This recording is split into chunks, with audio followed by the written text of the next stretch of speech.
Olá, bom dia, graça e paz da parte de Deus e Pai e do nosso Senhor e Salvador Jesus Cristo, a nossa esperança. Seja bem-vindo ao canal Venha ao Teu Reino. Eu sou o pastor Tiago Santos e nessa manhã quero ser instrumento de Deus para poder abençoar a sua vida.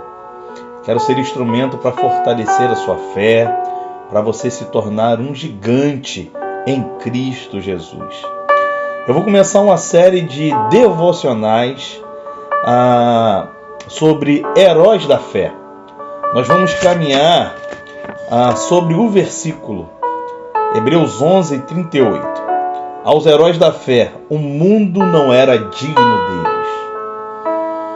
A Bíblia diz que sem fé é impossível agradar a Deus, pois todo aquele que se aproxima de Deus precisa crer que Ele existe e é galardoador daqueles que o buscam. Então nós vamos aprender como agradar a Deus, né? Como ter uma fé firme, né?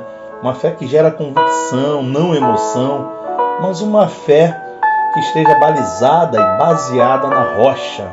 A Bíblia vai dizer que duas casas foram construídas, uma em cima da rocha e outra em cima da areia. A Bíblia vai dizer que veio uma grande tempestade, ventos, e bateu forte sobre as duas casas. A casa que caiu foi a casa que estava sobre a areia, e a casa que ficou firme é a casa que estava sobre a rocha. Ou seja, a fé que é construída sobre a rocha é uma fé inabalável, ao passo que a fé que não está firmada em Cristo Jesus, a nossa rocha, com certeza nas dificuldades da vida, ela com certeza vai ceder. Então nós vamos estudar a vida de Abel, nós vamos estudar a vida de Enoque, teremos devocionais sobre Noé, Abraão, caminharemos também com Jacó, também José do Egito, vamos também para o legislador Moisés. Vamos também conversar também sobre Davi e Josué, na verdade, que entra na Terra Prometida. Homens de vida notável, homens, como vai dizer Hebreus 11:38, no qual o mundo não era digno deles. Então, a primeira pessoa que nós vamos hoje, a nossa devocional vai falar sobre Abel. O versículo em questão é Hebreus 11:4. Não posso me esquecer. Se inscreva no canal, tá bom? Ative as notificações e diga de onde você está ouvindo essa devocional, essa oração que você daqui a pouquinho já vai orar comigo. Já vai colocando também o seu pedido. Escrevi um e-book também. Escrevi um e-book, já está no link das descrições aí, tá bom? E creio que esse e-book você vai ler a Bíblia de uma maneira extraordinária, eu tenho certeza absoluta. Voltando. Vida de Abel, né? Hebreus 11:4 vai dizer assim: pela fé, Abel ofereceu a Deus mais excelente sacrifício do que Caim. O tema dessa devocional é um exemplo de fé que agrada a Deus. Hoje a gente vai começar nos aproximando um pouco mais desse ilustre personagem que abre a galeria dos heróis da fé.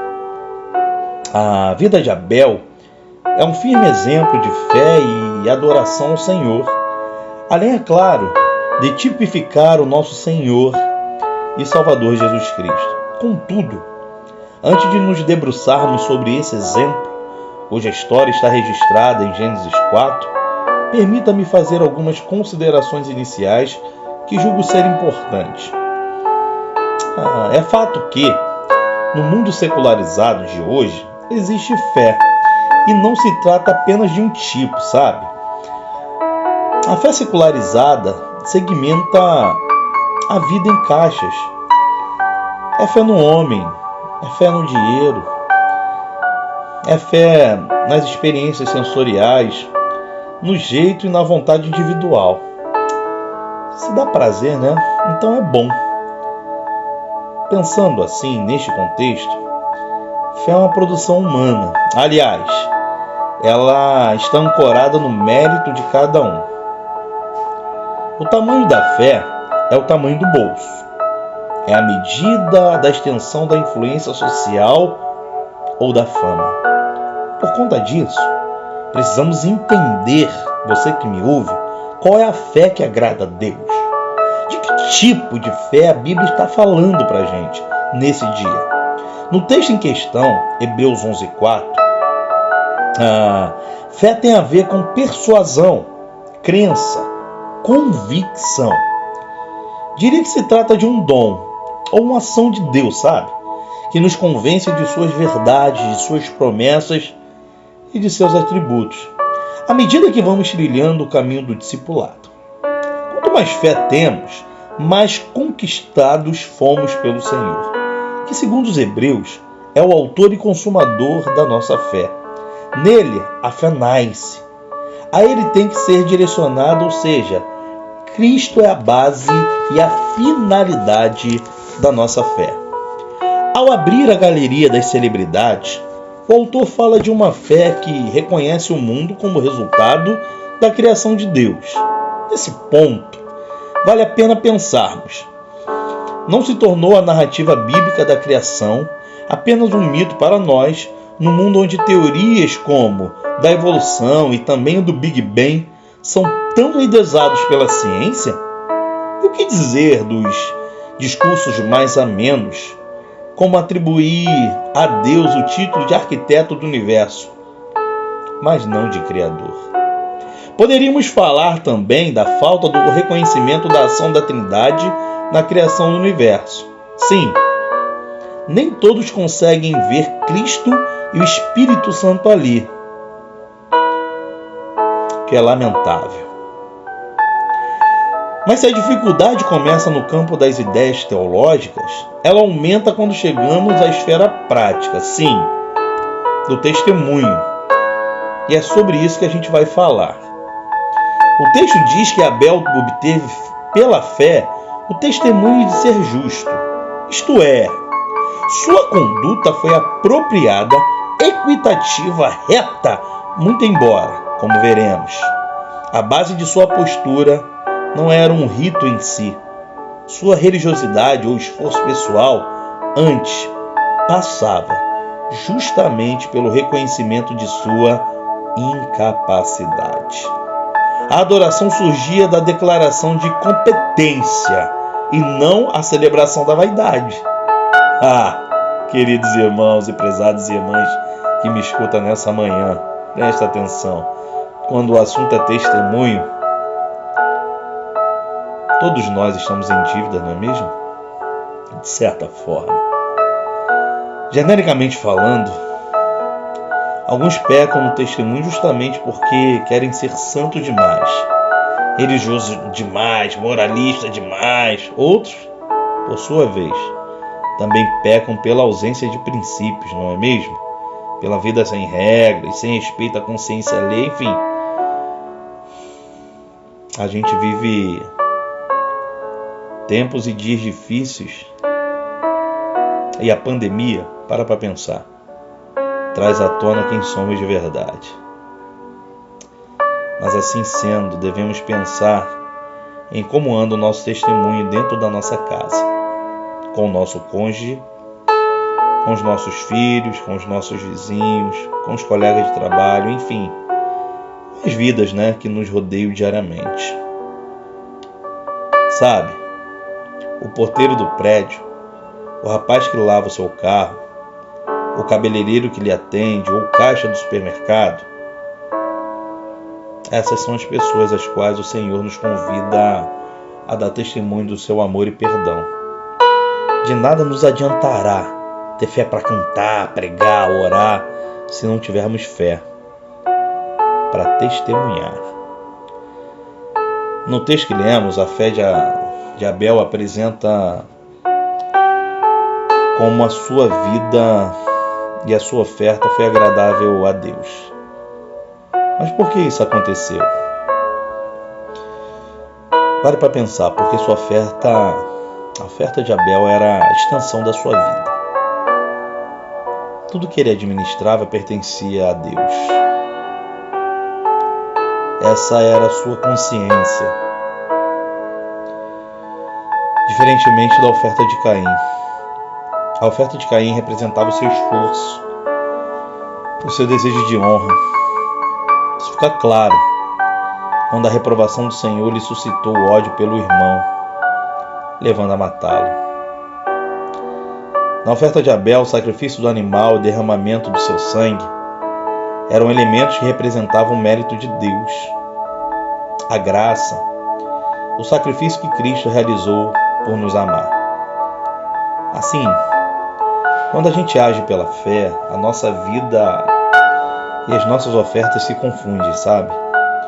Os exercícios espirituais não são rituais desvinculados da nossa rotina religiosa. Somos o que somos todos os momentos, queridos. E a nossa adoração jamais dependerá de quem somos, mas sim de quem Ele é. Aqui vale uma consideração. Pare para pensar. Aqueles que têm a certeza da aprovação de Deus pelos méritos de Jesus não necessitam ficar reforçando a aprovação de terceiros, ficar exigindo elogios e muito menos fazem as coisas com essa motivação. O testemunho só acontece quando a vida é uma oferta, não é mesmo? Por fim, podemos pensar que a fé praticada por Abel fez vencer a morte, isto é, fez a sua vida e testemunho ecoarem por toda uma eternidade. A vida é muito pequena quando pensamos apenas no intervalo que ela vai do nascimento até a morte. Digo isso física. Por isso, a expressão "ninguém nasceu para a semente", embora seja uma verdade, pode trazer ao coração do ser humano um conformismo mórbido que precisa ser superado. Na verdade, não nascemos para morrer. Nascemos para viver eternamente com o Senhor, mas o pecado arrebentou e carimbou a humanidade com a morte. E o medo de morrer sempre relegou ao intenso sofrimento. Assim, viver uma perspectiva da eternidade é no mínimo libertador. Ao olharmos para a eternidade pelo retrovisor de nossa existência, a gente vai descobrir que somos de verdade e nos conectaremos com aquilo que fomos criados para ser. Mas se a gente olhar para a eternidade com a luneta que nos revela o futuro, a gente vai ver que o nosso final será tão somente um recomeço, na verdade, glorioso. Viver além desta vida é um convite do Evangelho, sabe?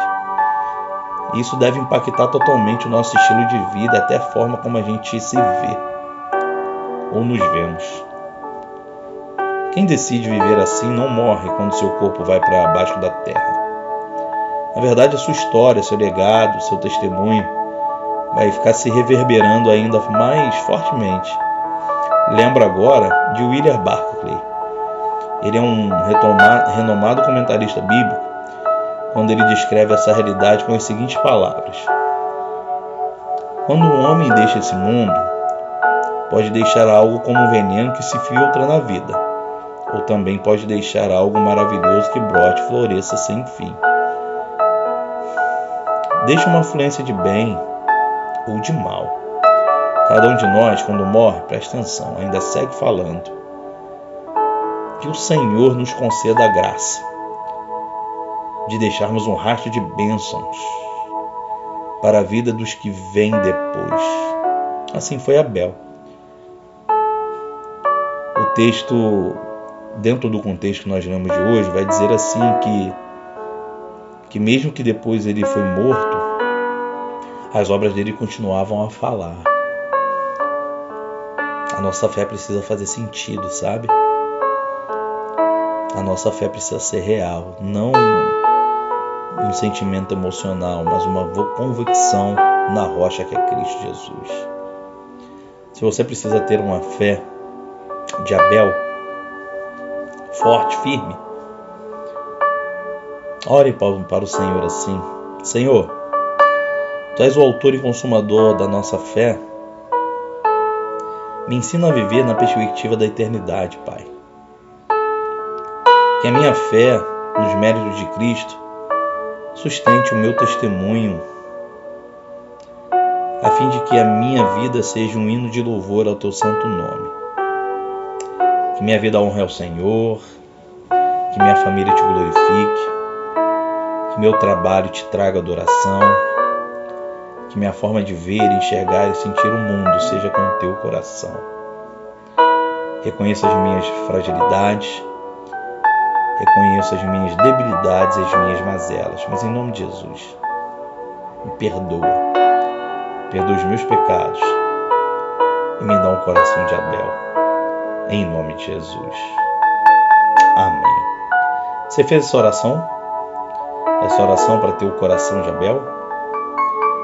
Então, escreve aí, concordo com o senhor pastor. Se inscreva no nosso canal, ative as notificações.